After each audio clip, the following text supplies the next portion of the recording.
Good evening and welcome to Hot Topics from the Soul. I'm your host, Dr. Valerie Parker Hagan, and I'm so delighted to be here with you. It is a beautiful day here in South Florida. I have my co-host.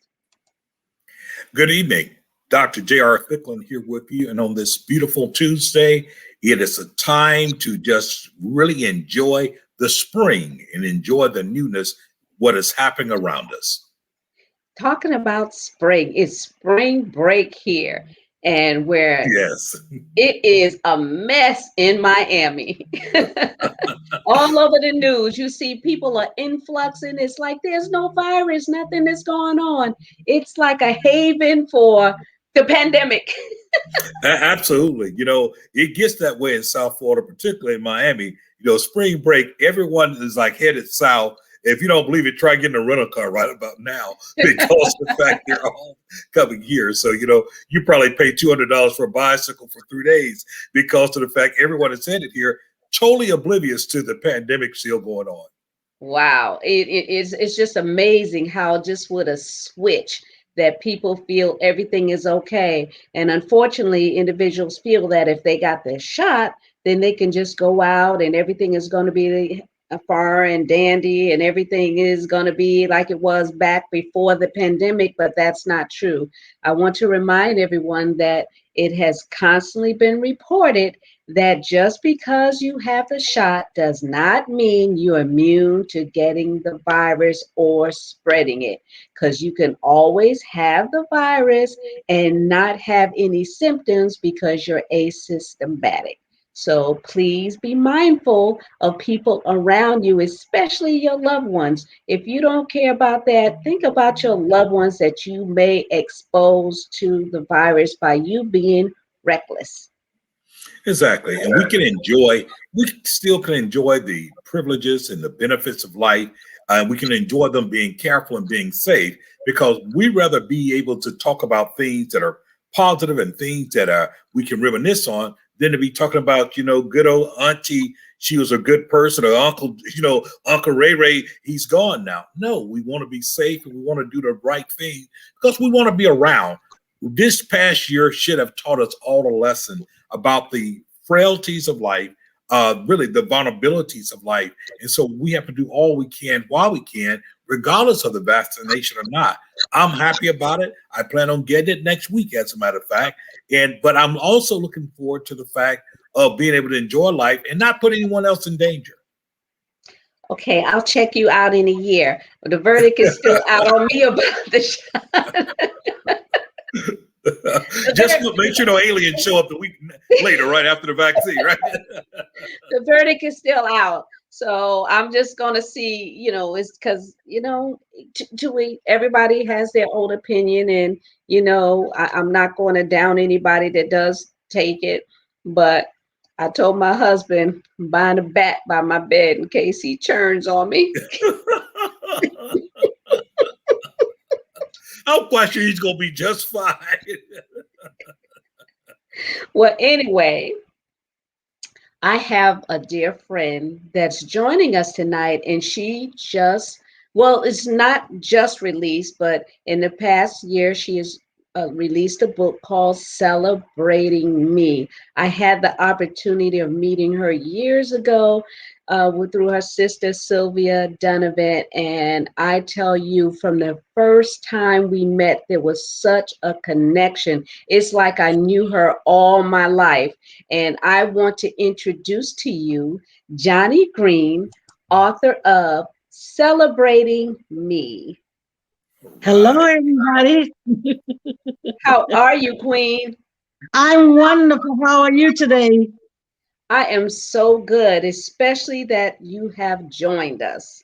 Well, thank you for inviting me. It's a privilege and an honor to be on the same platform with you, because I adore you. Oh, Yes, I do. Yes. So you thank know, you we very would much.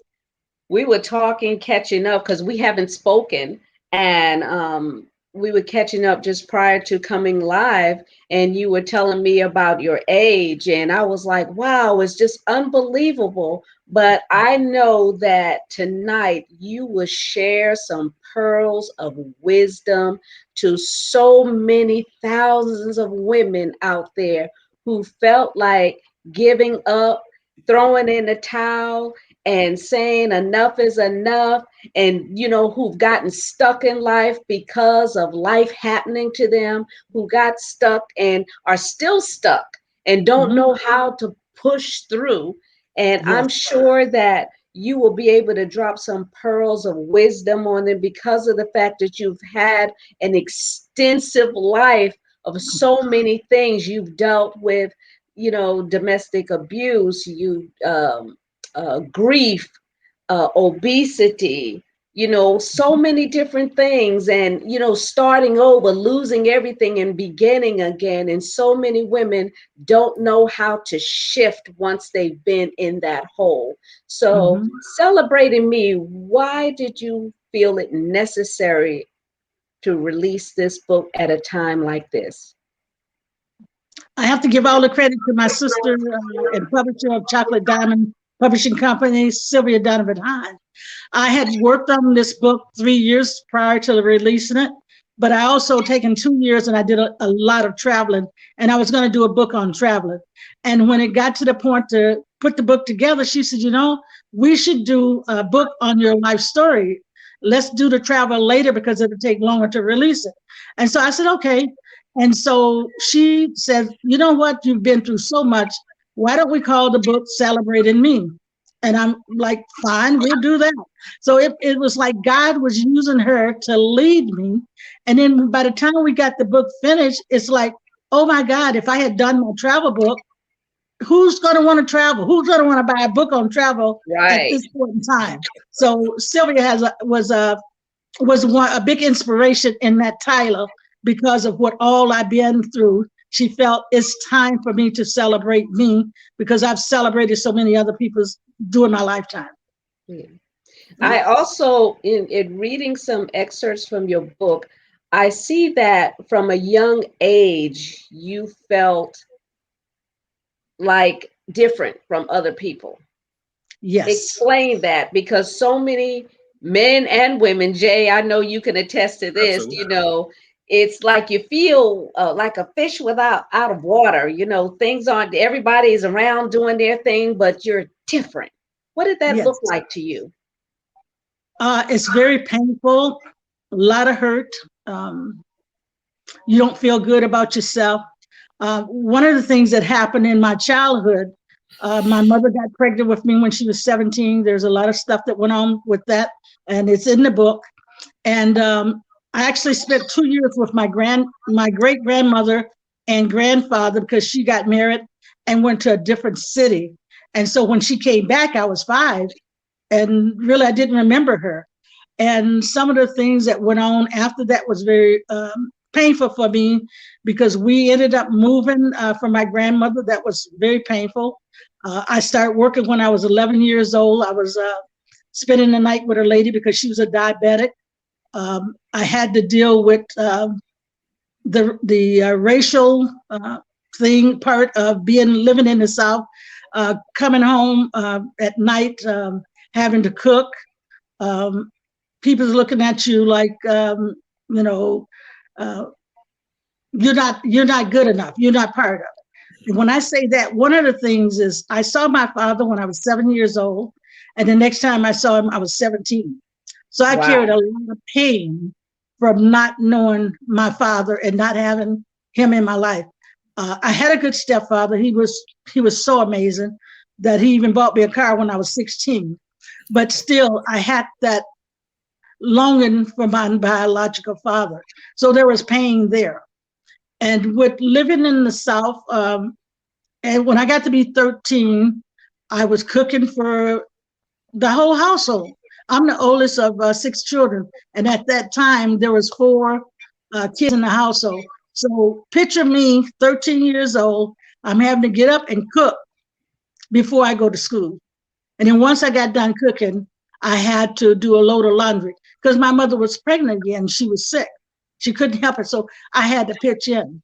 And when Michael Jackson and Elizabeth Taylor said they did not have a childhood, I know what that pain looked like, because I didn't have a childhood. Because during the summer months, I worked.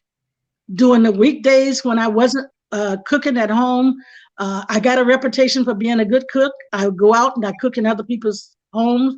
So it was very, it was like, I felt like I was abandoned to some degree. All I did was work. And it's kind of hard to describe how painful it really was. But I thank God that even though I went through all of that, I look back and I said, thank you, Jesus, that I went through it, because I am who I am today because of that. My cooking for the family. You can cook. You can cook. You can bake. I'm here to tell you, you should open up a restaurant.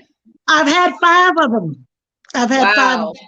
So with that, with all of that pain that I went through, I'll tell people today, Romans 8:28 says, all things, not some, all things work together for the good of them that love God and are called according to his purpose. Even though I was going through, it was a bad situation, but little did I know, God was working out my future. He gave me a passion for cooking. And with that passion for cooking, I was the first African-American woman to get a bid with the post office in California, the largest post office in the United States. So he used my pain for gain. Okay, so when we talk about loss, in 2008, when the recession hit, I had a business, a very lucrative business. That first month I started that business in 2006, I made $105,000. 2008, I wasn't even making half, but I had the same amount of employees. So things, I hit rock bottom. When I say hit rock bottom, if any of you out there listen to me and have hit rock bottom, you're in a good place.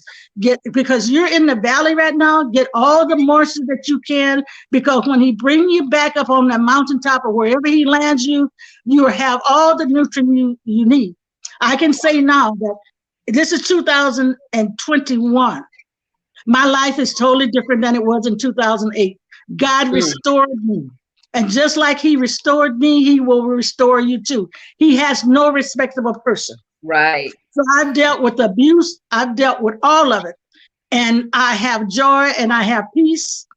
And a lot of time we as single women think, oh, we need a man in our life to be successful. You don't.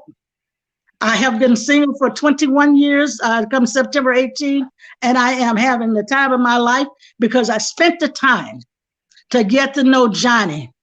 I spent the time to love who I am. I spent enough time for all of the hurt that I went through with the domestic violence, the verbal abuse, to not let anyone ever do that to me again.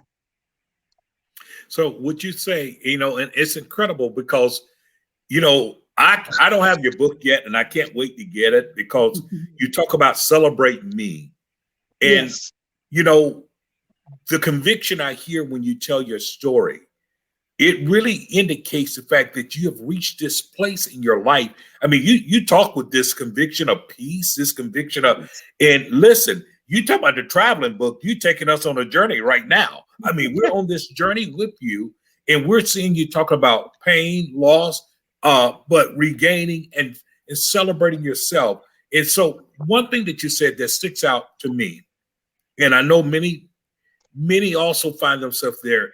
You said that you took the time to get to know you.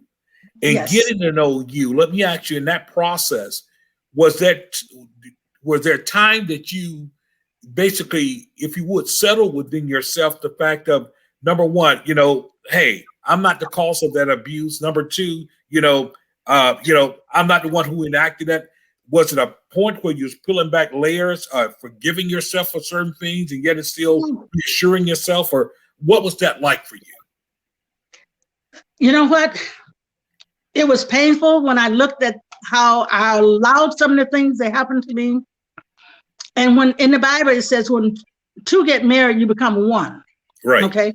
So I had to meditate and go through the fact that I became one with a man that I'm married to, but yet there was pain that was being inflicted on me. And so I had to come to the realization, I'm not going to pinch myself. I'm not going to put scissors in my arm or whatever to cause me pain. So what place was I at? How low was I? And why did I allow the affliction to happen and stay in it? Okay, if we deal with the first marriage, I had one child. And I never wanted to have just one child. I wanted to have two. And I wanted to make sure they were by the same father. So even though the marriage was going bad and it was abusive, I went ahead and had another child so that I wouldn't be just a one child. And you need to, men's too, you need to know the law of your land. So I read that if you married to a man for 10 years and some man already has said, oh, she's just this, she's that, because she did what I'm getting ready to tell you. So I found out that if I stayed married to him for 10 years, that I could draw his Social Security. And the reason I wanted to stay married to him for 10 years. Why are you laughing, Jay? Dr. Jay, why are you laughing?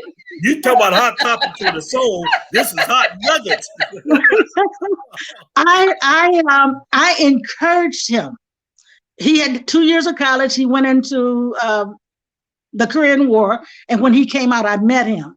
And I, felt he had the passion to go back to college. Fine, go back to college. We'll have kids later. So he went back to college. And the last year that he was in college, they laid him off his job. He was working and going to college. I was admiring all of that. And so the last year I told him, you know what? Don't worry about it. I'll work and I'll support us. You go ahead and finish college. During that era, and after he came out of college, that's when our marriage started to change. He met some man who was getting a divorce, and he started going out with him after school, and he was enjoying this. And so it got to the point that, it's like, I can't take this anymore, but I'm going to hang in here because I've put you through college. I'm not going to let some woman come in and I'm going to be a total loss because I've invested into you. And so that's what I did. I hung in there for 10 years. And when we went out October 12th on our anniversary, that 10th year, I was sitting across from him and I was like, you know what? This is the last anniversary I'm going to sit across from you because I'm not going to take one more day of abuse. So I said to him, my mother needs me. I packed my bag and I went to Mississippi for 2 weeks. And during that time, I started to peel the layers back and started to look at myself and come to terms with why I was still in this situation. And when I came back, 3 days later, I left. Okay. So you have to really, get in tune with you, and that's what I did. So what I hear you saying that you were strategic, even though you were in pain and not allowing to flourish and be who you knew you embodied to be. You stood there in that space, which a lot of women do, rather it be for children or be for financial reasons. They stay in a situation that's uncomfortable, hoping for a greater end. And unfortunately, it happens all the time where women allow themselves to be put in a situation and it doesn't end well for them. But because you were strategic in your planning and in your exit strategy, some people just walk out and leave and say, I don't want nothing from them. I don't care about nothing. But at the end of the day, you better care about something, especially when there are kids involved. That's true. That's true. And I did not totally plan it perfectly, because what I did was when I got back on the 3rd, because of the peace that I had, I let him, he started in on me and I'm like, I'm not doing this anymore. And so I decided, okay, I'm leaving and I'm packing the kids' bag. And he says, no, you can leave, but you can't take the kids. And I knew that I had to exit that night. I could not stay another night because I was fearful of what I might do. And so when I did that, and like I said, women's and men's know the law of your land. I did not really realize that when I left, the law was going to look at it. I abandoned my children. And he rode with that. So I had to fight of my life. So you need to know Oh, but girlfriend, let me tell you, I tried to get back in the house because my attorney said if I could get back in the house, I could better plan it. But he was on to me. He wouldn't take me back. So what I did was, like I said, I had to fight in my life, but we ended up with shared custody. And, that's better than me just losing my kids. Mm-hmm. Yeah. And so as you talk about that, that presents a very real problem, a real eye-opener, I should say, for people that may find themselves in an abusive relationship and they have kids and people from the outside looking in a lot of times say, well, why don't they just leave? Or why don't this happen? And a lot of times these are things that you do have to consider. You have to consider the fact of the children. You have to consider whether or not you're going to be charged with abandonment. You have to consider a lot of things. And so it's important to get in touch with those resources in that community to be able to guide you along. Meanwhile, hearing you tell the story is one thing. People must understand when you're going through it, you're in real time. Totally different. You're in real time. So you're trying to live, in which at that time you're just really existing, trying to breathe, while trying to plan and plot your way out of it. So when we see people such as yourself give your story, we have to recognize the fact that there's a lot that went into that. I mean, a lot. We can't even begin to explain the mental energy and this mind space you had to be in to eventually get through it, and not knowing if you're through it yet. It's almost like you finally walk through the door and you go, am I out?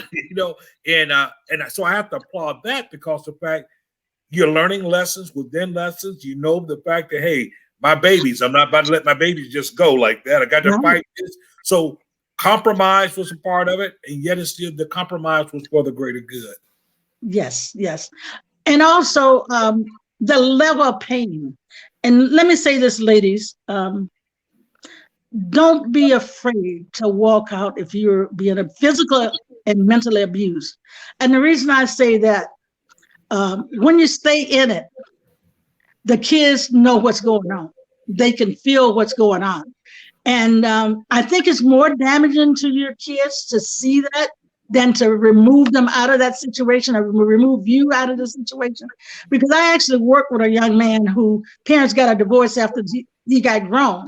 And the level of pain that he went through was just unbelievable. I used to go to lunch sometime and talk to him. But so yes, your lifestyle is going to change, but be willing to let it change so that you can get peace and get your joy back. Now, when you talk about the level of pain, let me tell you how bad the level of pain was. I was the first African-American woman to become a supervisor for Harley Davidson at 3700 West Juneau Avenue in Milwaukee, Wisconsin. I'm a supervisor for Harley Davidson at that time. And I'm going through all this pain. And I'm having to make a decision about leaving my husband that I've been married to for years. Got a second child. The last year that I was in this marriage, because I got to try to make make it through this ninth year. It was at the point when I got off from work at Harley Davidson, I would have already went out to lunch and got myself a half a pint of Seagram 7. Wow. And I would put that half a pint of Seagram 7 in my purse. And when I would go pick the kids up, I'd go to the bathroom and I'd drink some of that Seagram 7 just to take the edge off. So you got drink alcohol. Let people know what that Seagram 7 you're talking about. That's alcohol. Yes, like JB, Scotch, Seagram 7 whiskey. I would drink some of that just to take the edge off, so that I could go home and cook with cooking and being there. So rather than just abandon the whole thing, I was trying to make it. And it got to a point after a year, Seagram 7 had become a crutch for me. So women, don't turn to alcohol like I did. But it helped while I was going through it. But those are some of the things that I did to cope with it. And also, I want to bring out, it's not just women that's abused. Like now with the pandemic going on, you have so many people that are in marriage that don't want to be. Trust me, when the courts open up, there's going to be so many people in divorce courts, you're not going to believe it.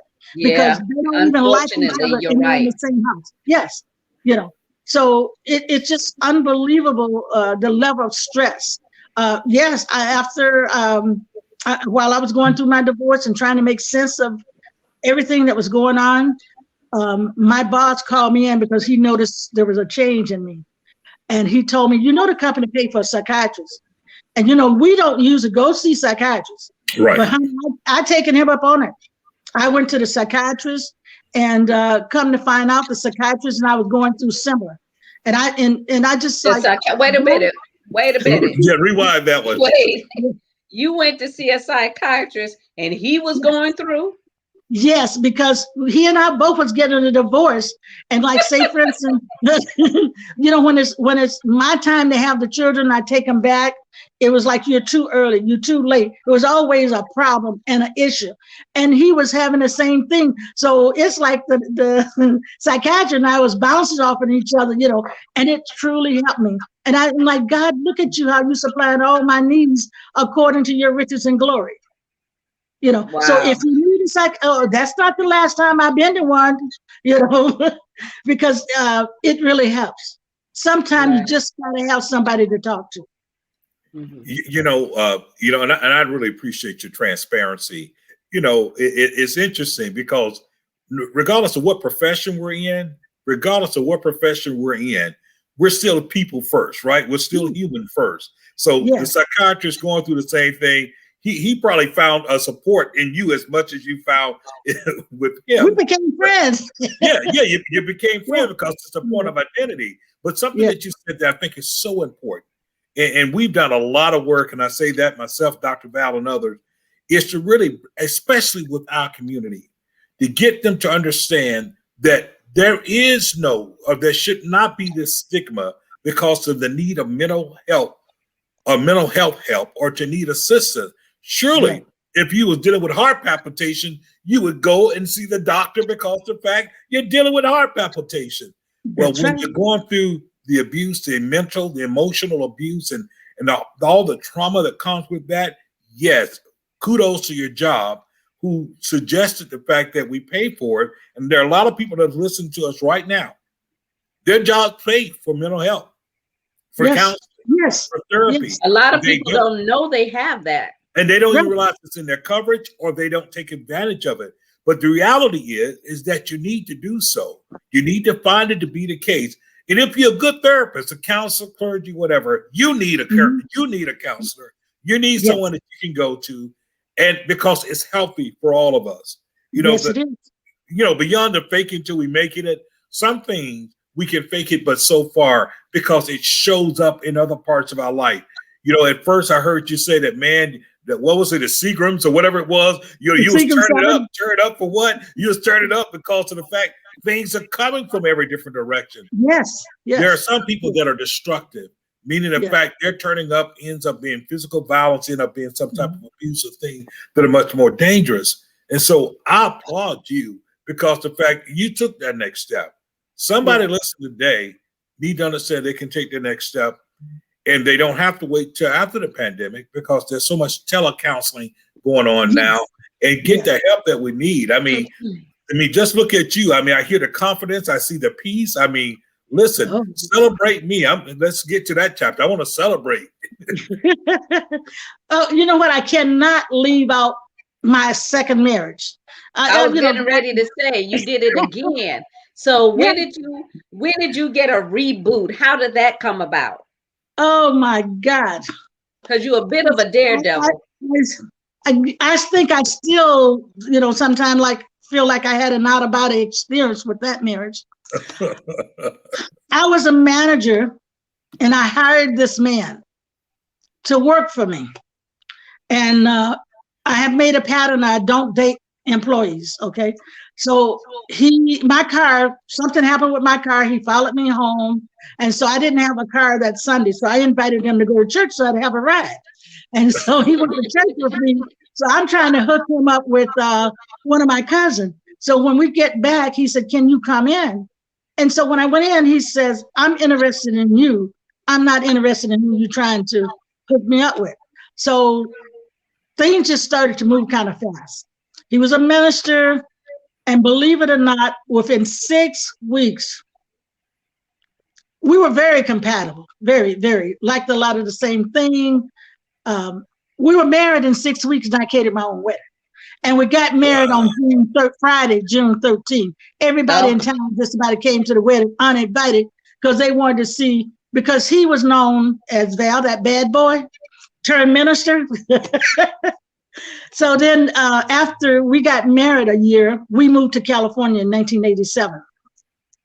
And he got ordained and he was, ministering all over. And he and I was doing prison ministry together. But there was a verbal abuse. Things like, I never wanted nothing big but a Cadillac, nothing old but money. I was 8 years older than him. I was a woman of size. And he wouldn't just say it to me, he'd say it in front of others. So that's a form of put down in the form of abuse. So that messed verbal with abuse. Me. Yes. Verbal yes, and mental abuse, trying to diminish you from the inside out. Yes, absolutely. And sometimes I wonder if he really knew how much he was abusing me, because he started out being a very kind, loving man. I can't disregard the fact that he treated me like a queen, but that a level of abuse was there. I don't care how a person treats you, but when you're being abused, that the other part just goes out the door. He was a good cook. Absolutely. He would do laundry, and he seemed to adore me, but I just couldn't take that. And then, not was just he drinking Seagrams? No, he didn't drink. He didn't drink, but he had. It sounded like he was a Jekyll and Hyde. He was. He had a habit of. He would tell me something, but it would be half the truth. You understand what I'm saying? He would distort the truth, and I'm like, that's plain lying. He's like, I just didn't tell you tell you everything. So I got tired of the lying. There was just so many things. But prior to it getting as bad as it did get, I helped him organize a church. He pastored a church there in California. And one day he was standing out by the swimming pool, and I went out and I said, you know what? I really don't want to tell you this, but the Spirit said, tell you, if you don't get off your arrogancy and your pride, you're going to lose everything. Well, when I was saying that, I didn't realize I was part of the everything. And he did. Lost the church, he lost me, he lost everything. Wow. And ladies, don't think that if you're making more money, because at the time that I was going through a divorce, I had 2 businesses prior to the other one. I had 2 businesses. And he quit his job to come work for one of my businesses that was open 24 hours. I didn't tell him to do that. That created more pressure on the marriage. And so after we started the divorce, he didn't go get a job because he knew what kind of money I was bringing in those restaurants. So when we get to court, guess what? I want alimony. His attorney says, we need her to pay a certain amount of alimony because the house note got to be paid, the car and all this. And I thought, there is no way. I'll go down to nothing before I do that. But look how good God is. The first business that I had, the company I worked for before I bought that business, they decided they did not want a cafeteria any longer. So the business went away. On my second business, it was bid time. It was also a post office. And I was going to get the bid. And I said, wait a minute here. If I get this bid, I'm going to have to sell it. Because I made my mind up. I'd go down to. Not going to pay. I was not going to pay. I was not going to pay. Like I said, don't fear hitting rock bottom, because there's so many great stores, Pennies and other business that have hit rock bottom and they've come back. But when you're walking with God and you're meditating on His word, trust me, He'll keep you in perfect peace. A lot of people are like, oh, I'm happy. Money make them happy. That man make them happy. But if you got true joy, that's what I want. I don't want the happiness. I want the true joy, because if you got the joy, that's of the Lord. Can't nobody take it from you. Nobody. Wow. So yes, I've been through, and then same thing with some. So there might be somebody out there who being abused on their job. because I have a lady that's in the book. There's 7 other people telling their story in my book, and one of them was abused on her job. Mm-hmm. We have one lady talking about being sexual abused. One that was the psychiatrist, she was raped. We have a psychiatrist in the book. There's 7, and we also have a man in the book who has he's a mind, body, and spirit counselor. So it's not just me telling my story. There's 7 other people telling their story also. Mm-hmm. It's amazing. Yeah, It's an amazing book. yeah, the thing is, so many people have gone through situations, and it's good for you to have a collaborating book where they're in the book with you because you, like Mm-hmm. I said, your life has been so extensive, the different areas that you've had to overcome. Now, you're a woman of a certain size, and there's so many women that are so insecure because of their weight or how they may look, thinking they're unlovable.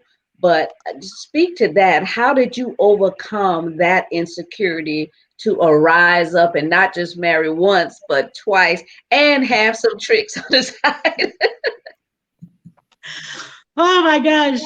Uh, that's a good one because when I was working for Hurley, I was not the size that I am now. I gained weight, and a lot of the weight was gained through being depressed and overeating. And as the psychiatrist in my book says, when you're abused and you're depressed, all of that attaches itself to our organs. And Right. that's what causes high blood pressure, diabetes, and all the other things that we're dealing with. And that's some of why we're dealing with those things. I used to come home at night after going to work.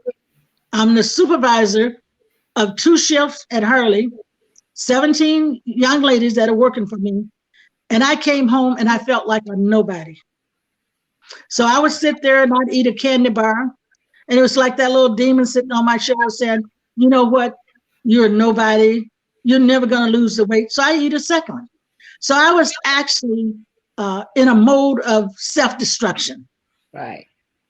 And I just kept going at that. And when since I got my divorce, the second one, I did the same thing because I was so angry I wasted 16 years of my life. And it seemed that my weight just kept going up. And I was so depressed that I'd go to work. And this time, I never tried to get in management. But this time, I got 11 stores. I got 5 in California, 5 in Nevada, and 1 in Texas. That I'm over these store managers. And the mold of the makeup of the company was a size 10, 8, not necessarily my skin tone, but I'm their supervisor. I'm the manager that's over them.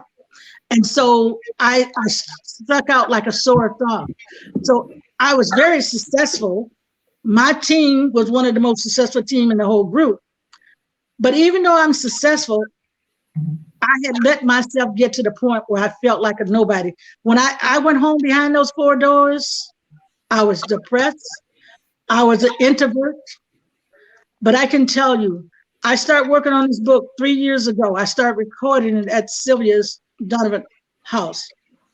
And as I recorded and started to put this on paper and start to release, and then when we start work on this book to put it into to become a book last January, I thank God for Sylvia. I thank God for her because she kept telling me, no matter how much the scales say, you are somebody. And she's told me, start celebrating you. Look at all that you've been through. And I didn't Right. realize how much I'd been through until I put it on paper. And I'm like, oh my God, I'm really still standing? Am I really still standing? And so from that, since then, I've lost 52 pounds. Wow. Yes, I've lost 52 pounds. But whether I lost the 52 pounds or not, when I walk in a room, hey, I don't feel that insecurity. When I go home behind the closed doors, I don't have that anymore. God has restored me. So I love myself, whether I'm overweight whether I'm a size 20, 26, I still feel good about myself, whether I'm dating somebody or not. And trust me, I haven't been, because as Bishop Greg Davis said, relationship is work and it's risky. And I'm not sure if I'm ready to take that risk again. Oh. Well, Yes, it's very risky. I know every time I see you, you are fab from the crown of your head to the sole of your feet. You don't miss a beat. Thank you. And Thank you. and I am so delighted to have you share, from him. And I want to encourage all that are tuning in now right now to go to the Yes. website and order your book, celebratingme.net. A lot of people don't like reading anymore. They want to look at reality shows, etc. But you can go to the website and order her book, celebratingme.net. And they Awesome. will get a free bookmark. Here's a cover. Here's the book right here. So you don't have Mhm. to show it. It's right there. Oh, okay. And the That's bookmark what the has book looks like. the mustard seed faith scripture on the back of it. So they get a free bookmark with the book. Mhm. Awesome. And that website is celebrating me. So I'll be putting it up periodically. We have another few minutes in the show if you want to share some additional things. And being that you went through so many things, and after the losses you've suffered, what was that thing? Because everybody has their level of enough, Hmm. and everybody has their level where they're at rock bottom, and they have an aha moment and feel that they're still breathing, they're still opening their eyes and saying, what next? What was your jolt of lightning that caused you to resurrect and say, I'm not done yet? The jolt of lightness that made me feel I'm not done yet. I felt that I had to come to the point where I felt like I am somebody and I deserve more and I deserve better. And with the second marriage, it was like I've hit rock bottom before. I know what it's like. And like with me, I have a lot of faith in God. Um, I would say that my life, when it comes to the level of faith, is like an Abraham type faith because I've studied him Mm. extensively, him and Sarah. And I know that Hebrew 11:6 said, but without faith, it's impossible to please God. And so my level of faith is what helped me to get to where I got to, enough strength to walk out. But Dr. Bell, I also want to hit on the grief in the book. 2013, I was one of the most excited grandmothers in the world. My grandson is going to be in Los Angeles on the 23rd of March. I had all of this planned. We were going to San Diego. We were going to so many places that I had planned. My grandson arrived in Los Angeles on the 23rd of March. On the 27th of March, he had an asthma attack and he died. My only grandchild, on the 30th of March, Saturday night before Easter. And I said to my family, our plans was to go to church and go out to dinner, and we are going to honor my grandson, and we're going to do just that. Now, that is one of the most hurtful things that has ever happened to me in my life. That level of pain, I cannot explain. I'm in Illinois right now with my daughter. She's upstairs. I asked her to go upstairs so that I could talk freely because she's still hurting. I've been here with her since November 21st, and I will be here with her through this month because I don't want her to go through this alone. Now, that's a level of pain that's I hard pray to I never know explain. it. Yeah. And I know, because even last night before I went to bed, I had women's out there on Facebook saying, pray for Matthew. If you're on Facebook and you remember who you was, pray for this person. I did a lot of praying last night because I know the level of pain of losing a grandchild. I don't know the level of pain of losing a child, but I do of a grandchild. And that pain is not explainable. 2013, and we're still dealing with pain of that. Mm. It was like a nightmare on Elm Street. You know, you hear people talk about things like that happen, but when it happened to you, because here she's came there from Chicago, and we're having to have a memorial service in California and bring his body back to Milwaukee to bury him. Jesus, Jesus, Jesus. But That is a like I lot. said, God will restore your joy. So whatever you're going through today, I encourage you, not because I wrote the book, but read it because it's 8 other people's stories in there. And if you're in pain, I can tell you right now, it will help you. And the next thing is, if you really need some more help, get yourself a psychiatrist, because I can't begin to tell you what that has done for me. And if you don't have a walk with Jesus, he will give you joy, unspeakable joy. And it helps Yes. me to live with the pain of the past. Yes. The only time I look in the past, the rear view mirror of my past now, is to see where God has brought me from and to see how he has carried me all these years. The footprint in the sand. Mm. Wow. You know, one of the things, you know, and I tell you, and you have a way of sharing too, that I think is very comforting to people, Thank very you. soothing to people. To be able to be transparent and make yourself vulnerable of the realities that are there, you know, and I know Dr. Val just talked about what was that point? What was that? You know, everybody knows where their enough is. Everybody understand what's that jump off point, but somehow or another to be able to put these things in perspective, because you didn't write the script for that March 23rd. You didn't write that, you know, you didn't know what would happen from that point on. And life is going on one track this way, and then these things hit. And to be able to navigate out of adversity and still keep your joy and still, and sometimes we have to fight for our peace. And I know it sounds Fight like for it. Yes. but we do have to fight for our peace, because Yes. it is so easy sometimes to give in to the fact of the woe is me, why me, or to look at things that people oftentimes do is that they guilt trip themselves. They start thinking about things they did. They shouldn't do, oh, this is karma coming back at me. But I love what you talked about a few minutes ago. You talked about that peace. That peace is so incredibly important. It is a peace. And I think that it does take a certain degree of not only talking to yourself, but talking to God, a certain degree of coming to this place of peace.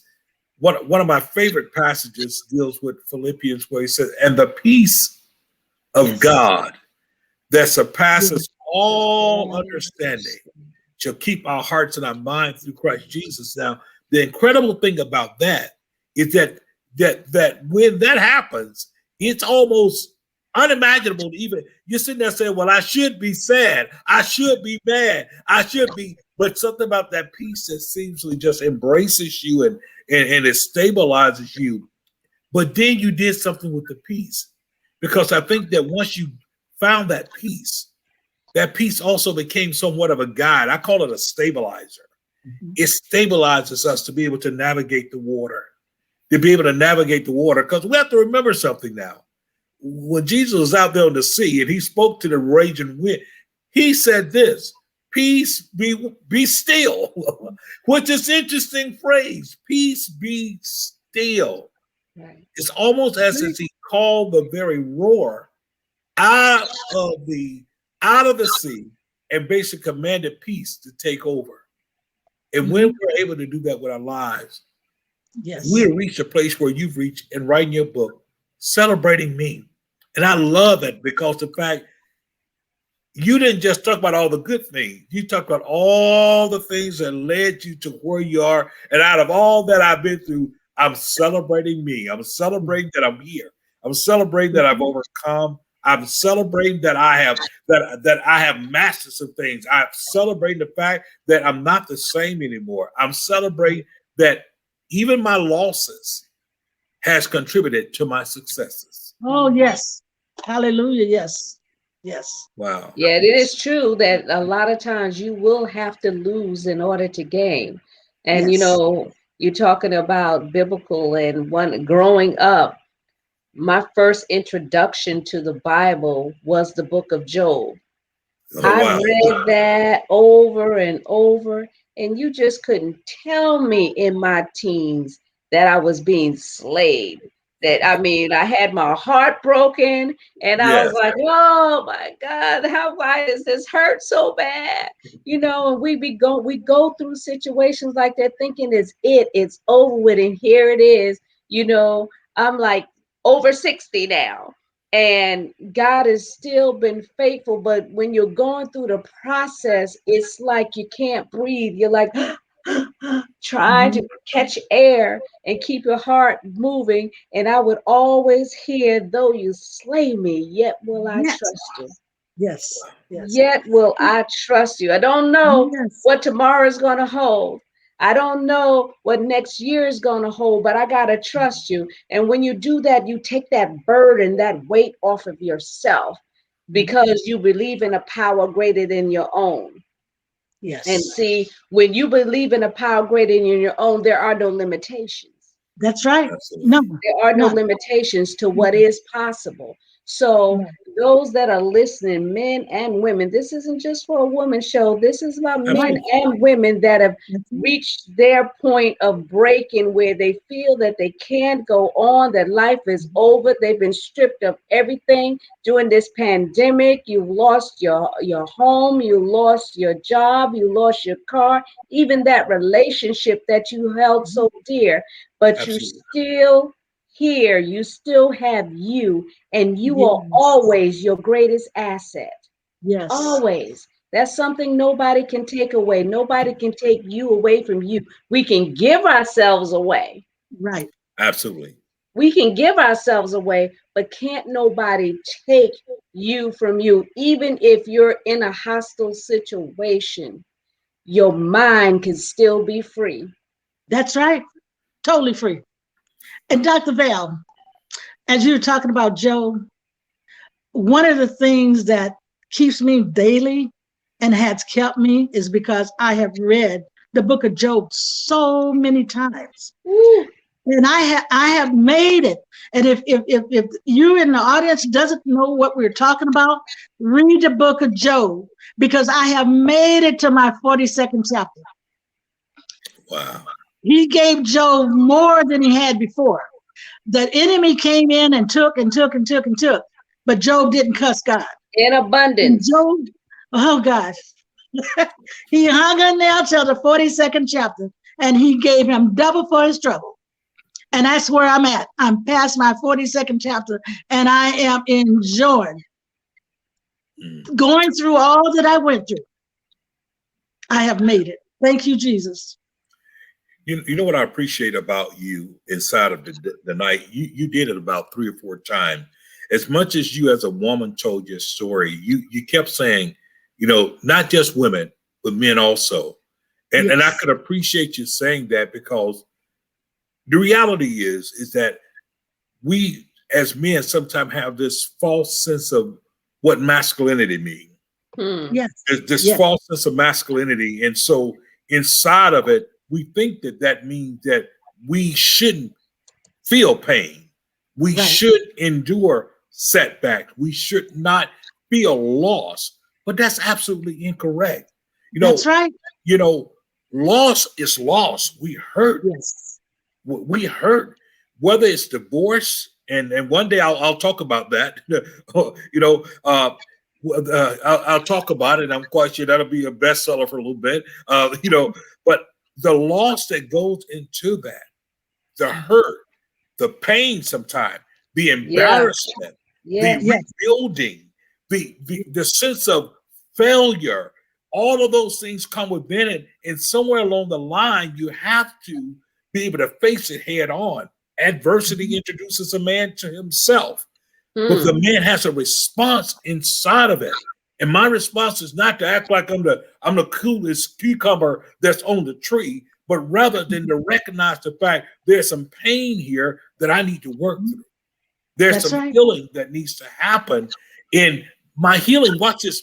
My healing cannot happen if my fingers are pointed toward the person of the object that I thought brought my pain.